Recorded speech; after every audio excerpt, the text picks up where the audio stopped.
Chaque espèce, qu'elle soit animale, végétale, fongique ou bactérienne, est caractérisée par sa capacité à se reproduire, donc sa fertilité, et également par sa capacité à générer une descendance viable, c'est-à-dire qui sera elle-même capable de se reproduire plus tard. Cette capacité porte le nom de valeur sélective, fitness en anglais. Lorsque des espèces interagissent entre elles, cela a forcément une influence sur leur valeur sélective.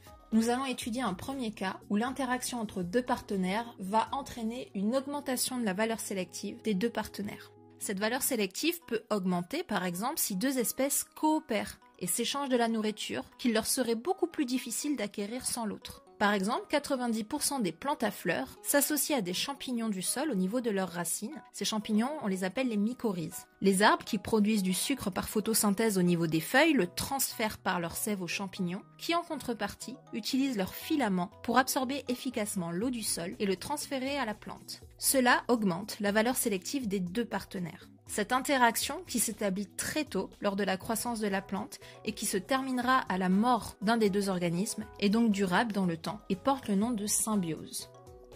La valeur sélective peut augmenter dans le cas où un partenaire échange de la nourriture contre une protection envers l'environnement. Par exemple, les bactéries de l'intestin de la vache qui ne supportent pas le dioxygène de l'atmosphère en sont protégées à l'intérieur de l'animal et sont soumises à des températures idéales pour leur développement. En contrepartie, ces bactéries symbiotiques aident l'animal à digérer ses aliments.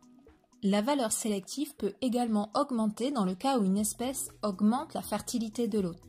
Les insectes pollinisateurs échangent ainsi leur capacité à se déplacer et à transporter le pollen d'une fleur en échange de son nectar. Ces interactions, qui durent moins longtemps qu'une symbiose, portent le nom de mutualisme.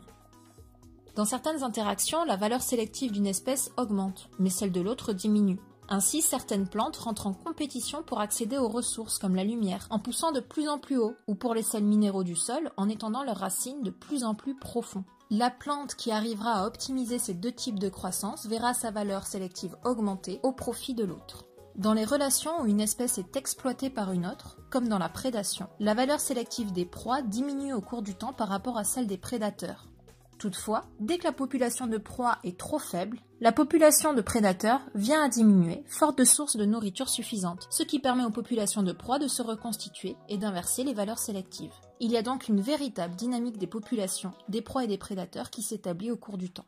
Dans le cas d'un parasite qui s'installe à l'intérieur d'un hôte et se nourrit à partir de lui, comme les tiques des mammifères qui absorbent leur sang, la valeur sélective de l'animal porteur diminue, en particulier si la tique transmet des maladies. Finalement, on voit que ces interactions viennent structurer l'écosystème en jouant sur sa biodiversité, donc sur les espèces qui y vivent, mais également sur l'évolution des populations au cours du temps.